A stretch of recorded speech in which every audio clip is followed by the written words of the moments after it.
po si Trillanes, tila nakarma. Magandang araw sa inyo mga banateros.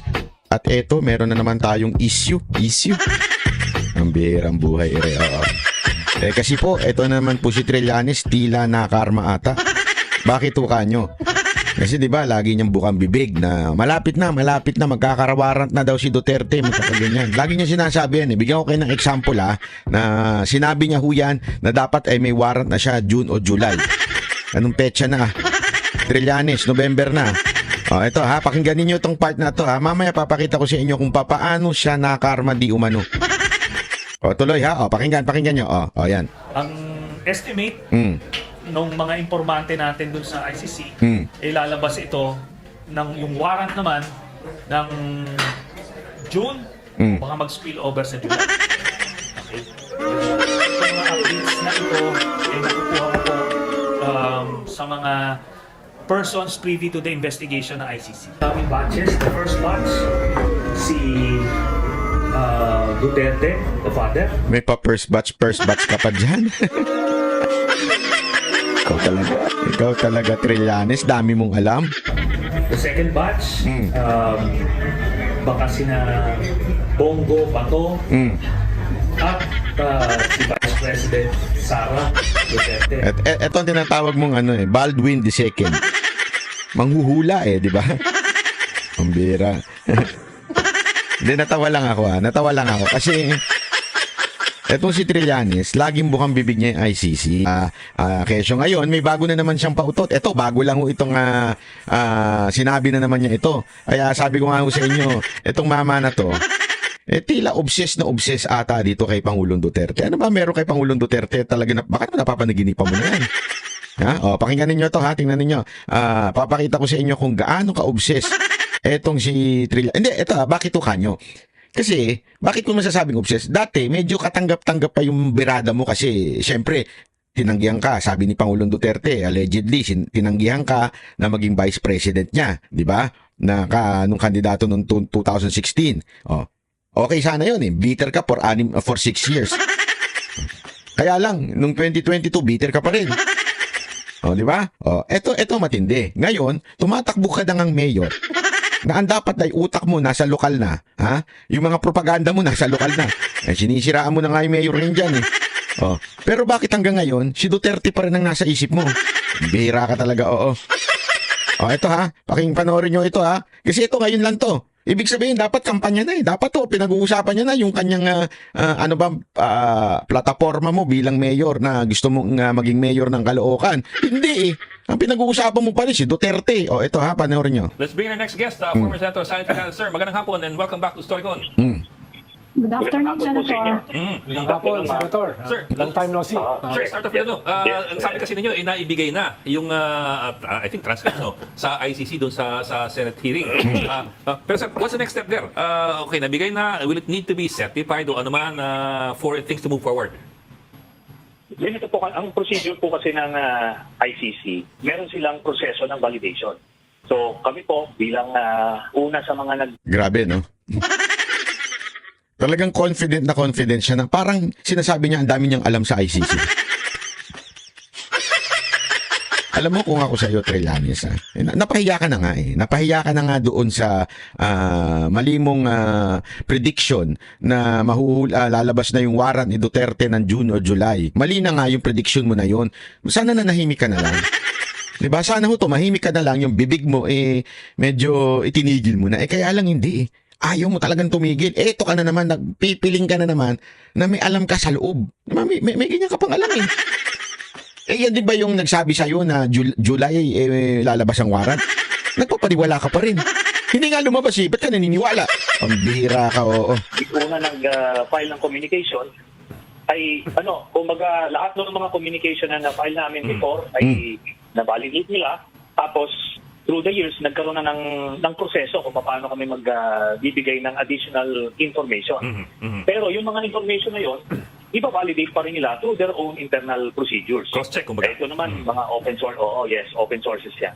So, hindi yan yung kagaya dito sa korte natin. Senator, kailanganin ba ng certification? Kasi yun ang sinabi sa amin ni Coco Pimentel nung isang araw Kung gagawin daw sa evidence yung mga transcripts, Kailangan daw ng certification ng subcommittee, Senate Blue Ribbon. Kailangan ba humingi ng ICC doon? Hindi po, yun nga po, I was explaining, yung mindset kasi ng mga abogado dito sa Pilipinas, akala nila yung proseso dito is ganun din, kagaya sa ICC. Yung Naks. ICC, meron po Kakatawa talaga ito si Trillanes. So, talagang sinasabi niya, hindi kasi yung mga abogado dito, ang tingin kasi nila sa ano dito sa mindset nila tungkol dito sa sa ICC, parang ganito eh. Mali sila diyan eh. Alam mo may alam talaga. Hindi, mali sila diyan eh. Ganito kasi talaga ang proseso diyan eh. Alam mo daming alam talaga. Iba ka talaga.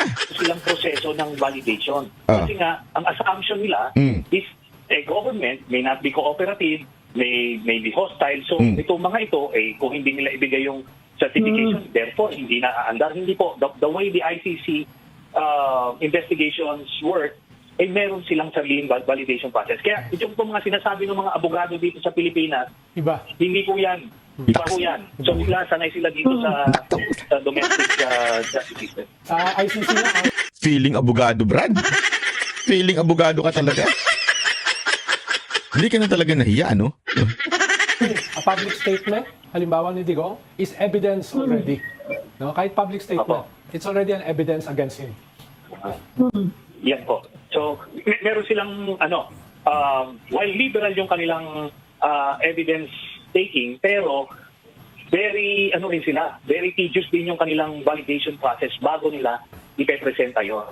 Kaya, merong proseso.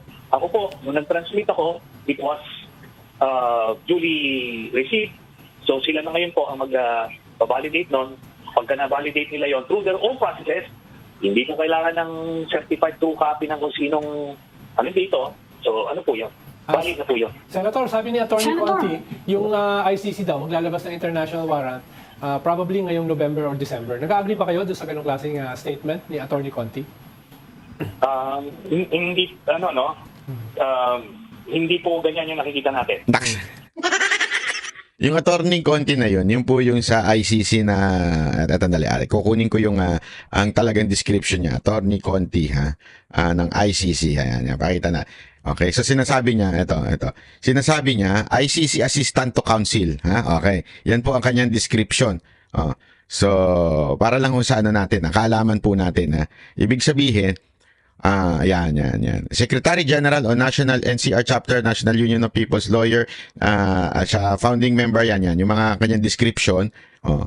So, siya daw yung counsel, okay? Ng ICC na nagpo-persecute, okay? Pero, sabi ni Trillanes, mas may alam pa daw siya. Sabihin, hindi daw katulad ng sinasabi nito ni Atty. Conti. Okay? Ang kanyang description is ang assistant to counsel ng ICC. Okay? So, yan po. So, iba daw yung nakikita niya. Ayaw niya talaga magpauna. Ayaw niya yung mauunahan siya sa impormasyon. Gusto niya siya talaga yung bida-bida, di ba? Kabagay, kasi siya yung nagmamagaling dyan sa ICC. Alam naman, iba pa ang makakuha ng credit. Uunahan sila dyan. Di ba? Tuloy natin. Kasi gaya nga nung sinabi ko sa inyo po the last time, back in the second quarter of this year, around April, ready na sila to file the application for warrant kasi na-reach na nila yung probable cause threshold. Bakit wala pa? Ito sabi mo, Ang estimate ng mga informante natin dun sa ICC, lalabas ito ng yung warrant naman ng June o baka mag-spill over sa July. ang tindi ng source mo, Brad. Ang tindi ng source mo. Ako din, mamaya may source din ako. Easy ka lang, ha? May sasabihin ako sa yung source. Ito. However, because of the statement early on ng government officials natin that they will not cooperate and et cetera, ngayon, tinaas po ng prosecutor yung threshold from probable cause to certainty of conviction. Why? Kasi kung i-file nila application for warrant na probable cause lang yung ebidensya nila, tapos pagka na-issue yung warrant, magsara yung pinto ng Philippine government to provide additional evidence, ang mangyayari dun sa kanila, mabibitin sila, ma-acquit si Digong kasi probable cause lang yung evidence. So, nung second quarter of the year, tinaas nila to certainty of conviction. Kaya, umabot tayo dito sa panahon na ito. Nax. Nakukuha niyo yung palusot niya. Noong una daw kasi probable cause lang. Kaya supposedly lalabas ng June and July. Okay, yun yung palusot niya. Since tinaas daw yun nila yung standard para sure na makonvict, hindi lang probable cause, di ba? Yung certainty of conviction ang parang hinanap ng ICC. Kaya daw na-delay. Ang bira ka talaga, Trillanes. So, basta makapagpalusot ka na lang, ano? Sinabi lang nila, based sa aking information, na the most that they can provide was a blue notice which they released nung early July na ipinasa ko po sa inyo. So, ngayon, nandito tayo, sa punto na to, inaabot nila yung certainty of conviction threshold bago pa lang sila mag-a-apply ng warrant. Then, ano yan ulit? Mag-aantay ka ulit ng 1 to 2 months for the actual warrant to come out. So, may ganun po. Kaya, Early I'm next not year. optimistic to say na hopefully. Sabi ko nga, it will come at the least expected moment for them, which is most devastating. Sir, may kaibigan po ako nagpadala sa akin ng mga screenshots ng ICC website dun sa vacancies. Vacancies. Naghanap daw ang ICC ng freelance field interpreters in Cebuano and in Tagalog or Filipino. Deadline ng applications December 31, 2024. I don't know what to make of this. Pero nga akong kilala nag-apply na from the Netherlands na Pinay. Pinadala na sa akin eh. But do you see anything here? Actually, meron na po silang mga nakuha na interpreters, no? At siguro ito mga additional lang. Pero kung ang iniisip nung mga mga Maka Duterte na pwede sila magpalusot ng mga mga agents o ano man, again, very tedious yung vetting process. Pero iba. Kung magugulo. So, ito yung sinasabi ni Trillanes, okay? Yan yung sinasabi niya na ang update daw, more or less, palabas na daw uli yung warrant. Ang tagal yung warrant na yan,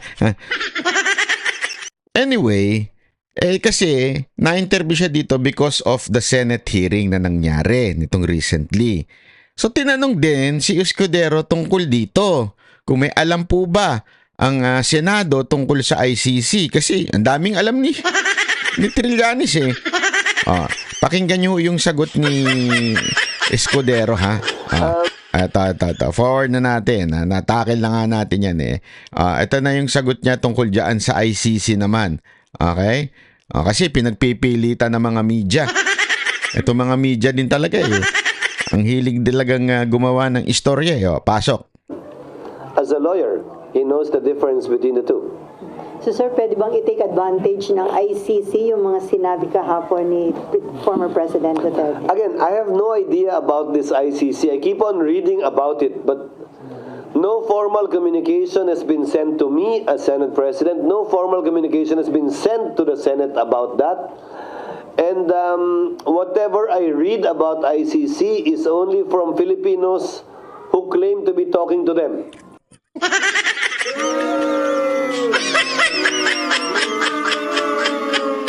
Sabi niya, kung kami ang tatanungin, kami po yung nakaupo Kami po yung senador, kami po yung nag-imbestiga. Kung ako yung Senate President, kung kami yung tatanungin, wala pong kumukontak sa amin, wala po kaming alam, wala. Basta ang alam lang namin, nakikita lang namin, nababasa namin sa mga payagan, pinapalaki ninyo. Tapos, nanggagaling lang sa Pilipinong hindi naman taga-ICC.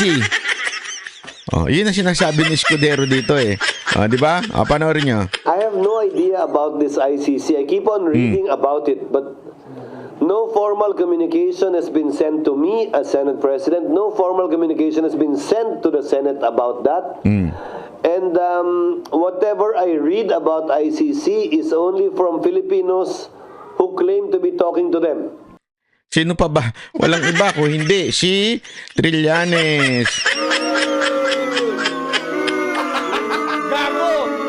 Who claim to be talking to them. Ba't natatawa ka? Ha? Walang tawanan. Ganun, ikaw talaga. Kasamahan mo yan dati. Tinatawanan ninyo. Huwag mong tawanan, cheese. Just say cheese.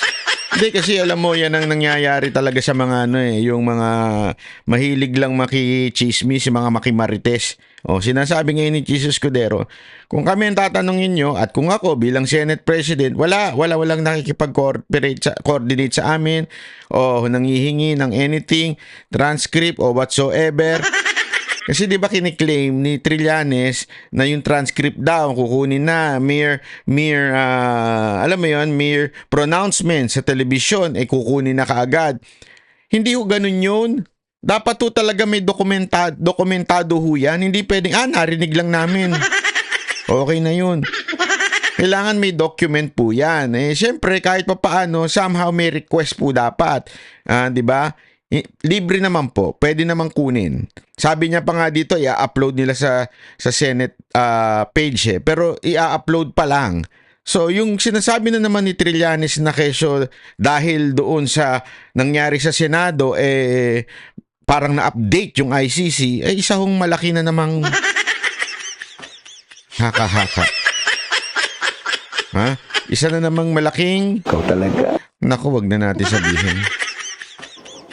Pero walang formal communication or letter from the ICC for me to actually make an educated evaluation of what they will do or where they are right now in the current situation. Paano kung dumating yung punto na formally i-request nila na mahingi yung mga... Talagang si ate, diin na diin. Gusto talaga makulo si Duterte. Bakit ba? Nahirapan ba yung istasyon nyo? Nataksan ba yung mga boss ninyo? Ni panahon ni Duterte, kaya talagang push na push kayo? May kanta ako sa'yo. Push, push. Ay ba pala? Touch pala yun. Kala ko push, push.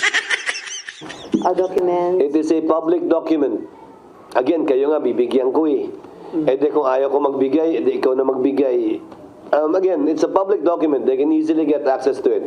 We will most likely even put this in our website. So, ibig sabihin, wala pa. It's a public document, we will give you and we will put it sa website. So wala pa at that time. Sabay ho itong lumabas itong mga interview na ito.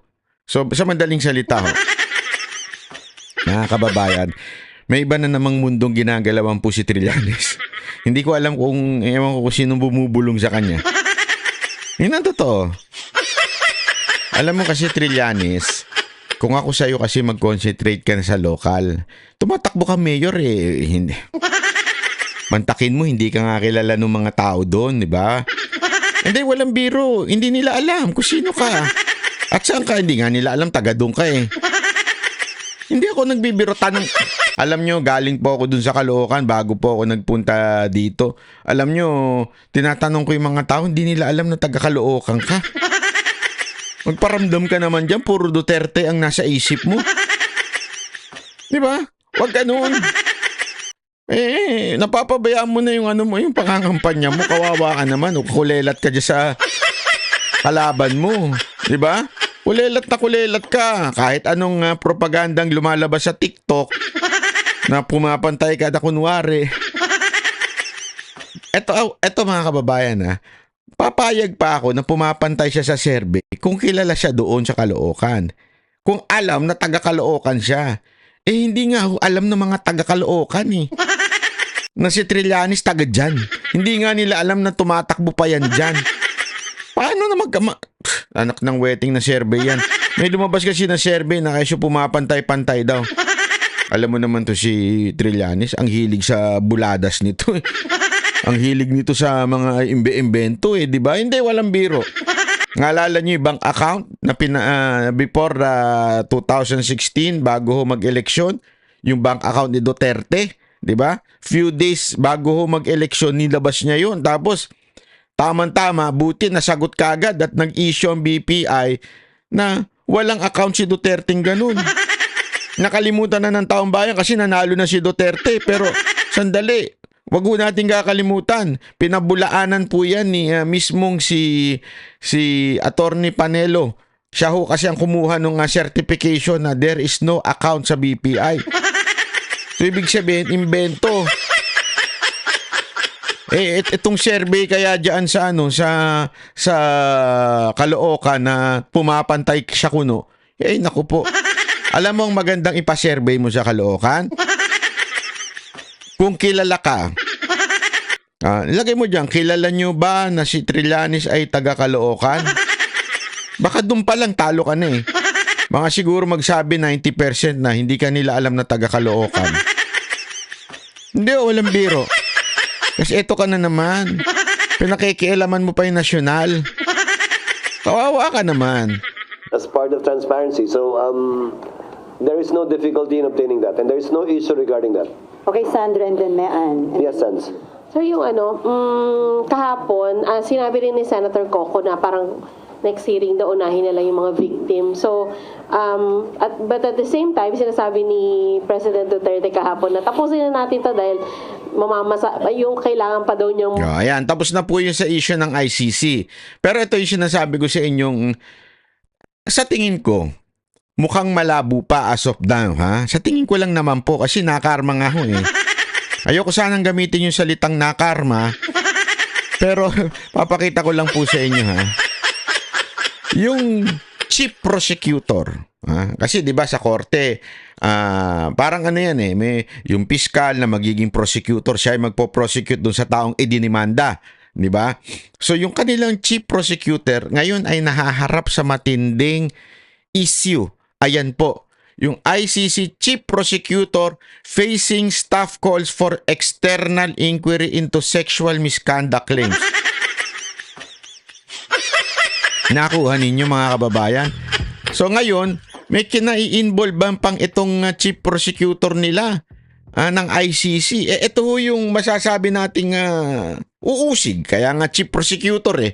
Siya ho ang isa sa mga matinding magpo-prosecute. Ganito ho, sabi ko nga eh, ang pangit pakinggan kasi hindi ako naniniwala sa karma. Pero alam mo, ang tadhana, ika nga, pag ikaw talaga ay binweltahan, talagang mayayari ka. Bakit o kanyo? Di ba nagmamalinis kayong ICC?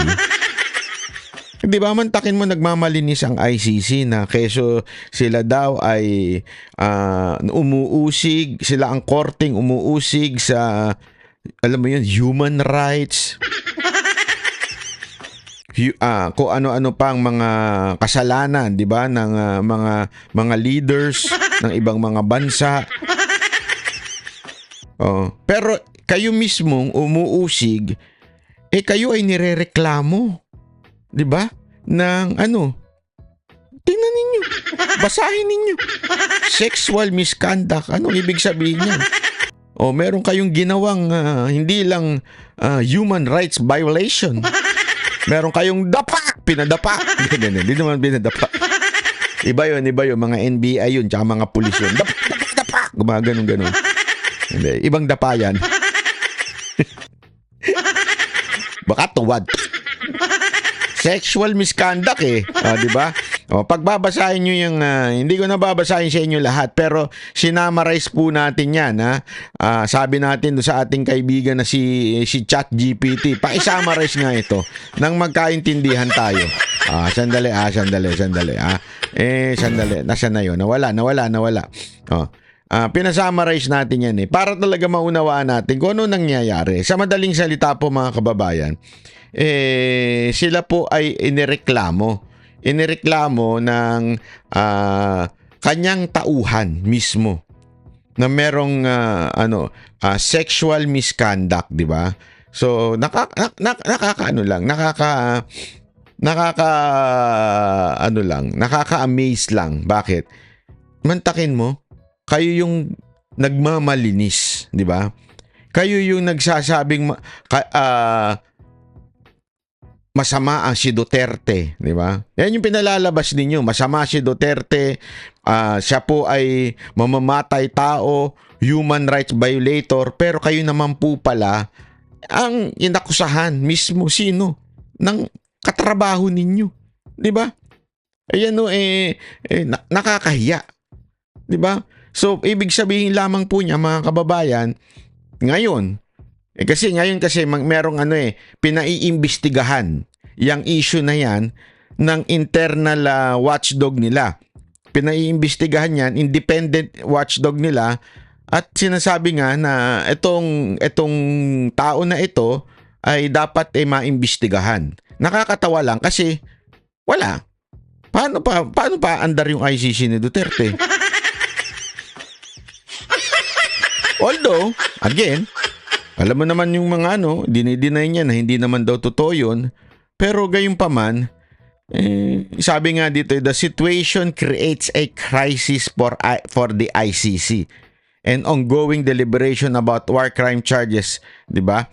So, alam mo 'yun, Trillanes, yan ang hirap sa atin kasi, 'di ba? Kaya tuloy nakakarma tayo sa mga ganyang galawan eh. Lagi yung pinagmamalaki na parang sila ang nagbabantay ng moralidad ng buong mundo, ng buong bansa. Tapos ganyan naman po pala sila. Di umano allegedly. 'Di ba? Paano pa gagalaw 'yan? Wala na. Trillanes. Yung pangarap mo makaganti sa mga Duterte, wala na. Sa tingin ko, dadalin mo na 'yan hanggang sa kaduluduluhan ng buhay mo. Sa tingin ko lang kasi wala walang epekto yung galit niya, yung kanyang mission in life na siraan ng mga Duterte ay tila wala nang napatunguhan. Tila wala nang nangyari. 'Di ba? Tila talagang ending na. Kasi kung sigurado ako nagtanong-tanong yan sa mga kaibigan niya kung may naniniwala pa sa kanya. Kasi kung may naniniwala pa sa kanya, di sana tumakbo siya senador, 'di ba? O tumakbo siya sa somehow a national position. O, di ba? Kaya lang hindi eh. Mga Marcos side, walang naniniwala sa kanya. Pinklawan, inaway na rin niya. Lalo na mga Duterte. So, sino pa kakampi niya? Kahit, lalo na yung taong bayan, wala. Oh, yung mga feeling, yung gusto niya makuha, Caloocan, wala na rin. Hindi rin siya kilala. Kaya nga alam mo, yun tinatawag nating kinakarma na ataho ito si Trillanes. Lahat ng nais niyang mangyari, okay? Lahat ng gusto niyang mangyari sa mga Duterte ay sumusuplak, ika nga, napapahiya, nawawalang kwenta, ika nga. Oh. Pati nga daw sa Caloocan, pag yan daw ay pumupunta sa mga barangay, wala daw tumatanggap. Oh. Wala daw tumatanggap po dyan. Pagka siya ho ay nagpupunta sa mga barangay, yun ang balita ko lang balita ko sa mga taga-Caloocan. Kasi nga, ang laging tanong kaagad, sino ba yan? Kailan ba napunta yan dito? So, talagang wala. Walang-wala. Alam mo, Trillanes, ang tawag ho dyan, ako, hindi naman sa ang tawag ho dyan, medyo magising-gising ka na. Magising-gising ka na sa katotohanan, nalaos ka na, magising-gising ka na sa katotohanan na wala nang naniniwala sa'yo. Kasi ito. Ang estimate nung mga informante natin dun sa ICC, lalabas ito ng yung warrant naman ng June o baka mag-spill over sa July. Anong petsa na ngayon? November na.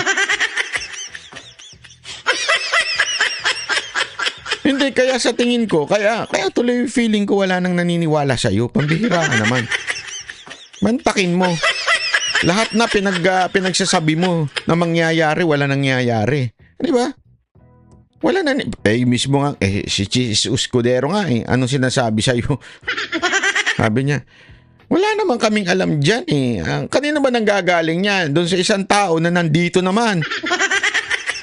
Feeling ko bullshit na rin sa iyo Hindi kasi ang ingay mo Ang daldal mo. Ang dami mo sinasabi. Wala naman sila nakikita. Parang ikaw lang nakakakita. Delikado na yan.